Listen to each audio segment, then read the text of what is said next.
হযরতে জাবের রাদিয়াল্লাহু তাআলা আনহু বিশ্বনবী সাল্লাল্লাহু আলাইহি ওয়াসাল্লাম আহজাবের যুদ্ধের সময়, খননের যুদ্ধের সময় বিশ্বনবীর সাহাবীরা অনেক দিন পর্যন্ত খননকালে তারা আটকে গেলেন। সেখানে আল্লাহ রাসূলের সাহাবীরা একদিন নয়, দুদিন নয়, অনেক দিন পর্যন্ত খাবার খেতে পারে নাই। হযরতে জাবের রাদিয়াল্লাহু তাআলা আনহু গড়ে তার স্ত্রীর সাথে আলোচনা করলেন, স্ত্রীগণ, বিশ্বনবীর পেটে খানা নাই, অনেক দিন যাবত রাসূলুল্লাহর পেটে খাবার নাই, বিশ্বনবীর জন্য কিছু খাবারের ব্যবস্থা করতে হবে।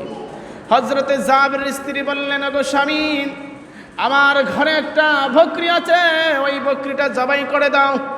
জবাই করে দিয়ে বিশ্বনবী সহ বিশ্বনবীর কয়েকজন গুরুত্বপূর্ণ সাহাবীকে দাওয়াত দাও। আমরা সর্বোচ্চ 3 থেকে 4 জন সাহাবীকে আমাদের ঘরে খাওয়াইতে পারবো। কয়জন? 3 থেকে 4 জন সাহাবীকে। জাবের রাদিয়াল্লাহু তাআলা আনহু খুশির খবর শুনে বাসায় গেলেন।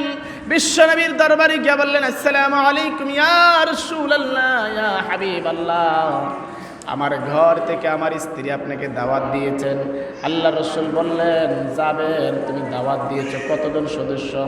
আল্লাহ রসুলের কাছে বললেন, ইয়া রাসূলুল্লাহ, আপনি সহ আর মাত্র 3 জন যাবেন। কয়জন? জোরে বলেন, কয়জন? আল্লাহ রসুলের সাহাবীরা ওখানে 900 ছিলেন। কয়জন দাওয়াত দিয়েছেন? কয়জন রে? মাত্র 3 জনকে দাওয়াত দিয়েছেন। খেয়াল করে শুনেন, 3 জনকে দাওয়াত দিয়েছেন বিশ্বনবীর সাহাবীরা ওখানে 900। কয়শো? 900 সাহাবী।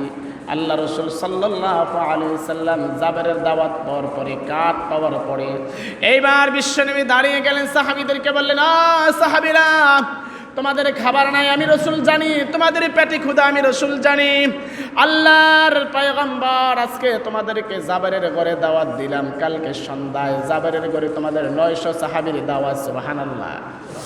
জাবের এই কথা শোনার পরে হযরতে জাবের রাদিয়াল্লাহু তাআলা আনহু বলেন, আল্লাহ রে, আমি তো রাসূলুল্লাহকে 3 জনের দাওয়াত দিলাম, কিন্তু আল্লাহর রাসূল সবাইকে দাওয়াত দিয়ে দিলেন। ঘরে গেলেন, ঘরে গিয়ে বিশ্বনবী বললেন, ওগো আমার স্ত্রী, আমার প্রিয়তমা। স্ত্রী বললেন, ওগো স্বামী, কি হয়েছে বলো।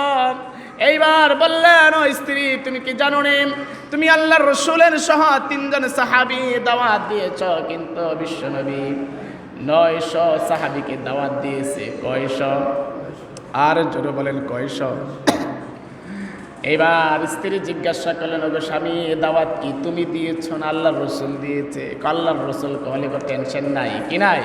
কোনো? আল্লাহ রাসূল সাল্লাল্লাহু আলাইহি সাল্লাম জাবেরকে একটা মেসেজ দিলেন, জাবের, খাবার যতটুকু পাক করো, খাবারের উপরের যেই ডাকনা আছে ডাকনা খুলবা না, রুটির ডাকনা খুলবা না, আমি যতক্ষণ পর্যন্ত না আসি ডাকনা খুলবা না। বিশ্বনবী 900 সাহাবী নিয়ে হাজির হলেন তার বাসায়। 900 সাহাবী নিয়ে জাবেরের বাসায় গেলেন। যাওয়ার পরে বিশ্বনবী বললেন, জাবের, কি খাবার তৈরি করেছো আমার সামনে দাও। এবার জাবের রাদিয়াল্লাহু তাআলা আনহু কয়েকটা রুটি আর মাত্র ছাগলের অল্প একটু গোশত সামনে হাজির করে দিলেন। বিশ্বনবী তার বরকতি হাত দিয়ে খাবার দিতে শুরু করলেন। খাবার দেয় সাহাবীরা খায়, খাবার দেয় সাহাবীরা খায়। খাইতে খাইতে খাইতে খাইতে 900 সাহাবী পেট ভরে খাবার খেয়েছে। সুবহানাল্লাহ।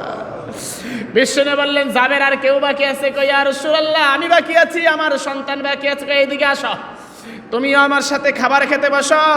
জাবের রাদিয়াল্লাহু তাআলা আনহু বলেন, আমি সব পেট ভরে খাইলাম, বিশ্বনবী খাইলো, আমার সন্তানগুলা খাবার খাইলো। সবাই খাবার পরে দেখি আমার স্ত্রী যে খাবার পাক করেছে সেইগুলাই আবার রয়ে গেছে।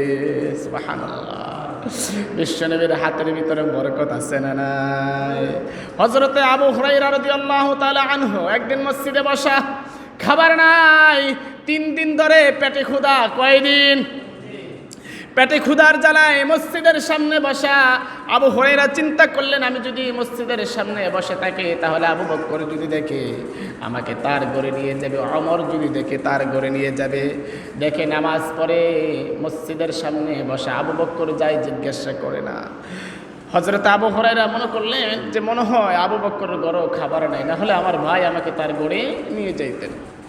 কতক্ষণ পরে হযরত ওমর রাদিয়াল্লাহু তাআলা আনহু নামাজ শেষ করে বাইর হলেন। হযরত ওমর জিজ্ঞাসা করে না, আবু হুরায়রা খাবারে খেয়েছে কিনা। শেষে মুহাম্মদুর রাসূলুল্লাহ সাল্লাল্লাহু আলাইহি ওয়াসাল্লাম বাইর হলেন। বাইর হওয়ার পরে দেখি আবু বকর আর হযরতে আবু হুরায়রার চোখগুলো নিচের দিকে চলে যাচ্ছে, শ্বাসটা আসে এবং যায়। আল্লাহ রাসূল বললেন, আবু হুরায়রা পেটে খাবার নাই। আমি রাসূল বুঝতে পেরেছি, আসো দেখি তোমার আম্মাজির ঘরে কি আছে, আমার সাথে আসো। নিয়ে গেলেন, গিয়ে বললেন, হযরতে আয়েশাকে ডাক দিলেন, আয়েশা মেহমান নিয়ে এসেছি, ঘরে কি খাবার আছে, খাবার প্রস্তুত করো। বলে, ইয়া রাসূলুল্লাহ ঘরে খাবার নাই, ঘরে মাত্র এক পেয়ালা দুধ আছে। কি আছে? এক পেয়ালা দুধ আছে। আল্লাহ রাসূল সাল্লাল্লাহু আলাইহি সাল্লাম দুধের খবর শুনে আল্লাহ রাসূল বললেন, হ্যাঁ আবু হুরায়রা, আমার আহলে সুফফার সাহাবীরা 70 জন সাহাবী মসজিদে সবসময় পড়াশোনা করতেন। 70 জন সাহাবী। কয়জন? 70 জন সাহাবী। এবার আল্লাহ রাসূল সাল্লাল্লাহু আলাইহি সাল্লাম আবু হুরায়রাকে বললেন, আবু হুরায়রা তুমি গিয়ে ওই 70 জন সাহাবীকে দাওয়াত দিয়ে আসো। সুবহানাল্লাহ।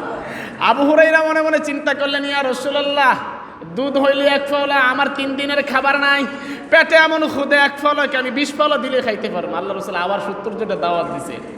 আবু হুরায়রা বলে, আরে আমার পেটে মনে হয় খাবার কি আর যাবে না, আমার মনে হয় কারা না খেয়ে থাকতে হবে।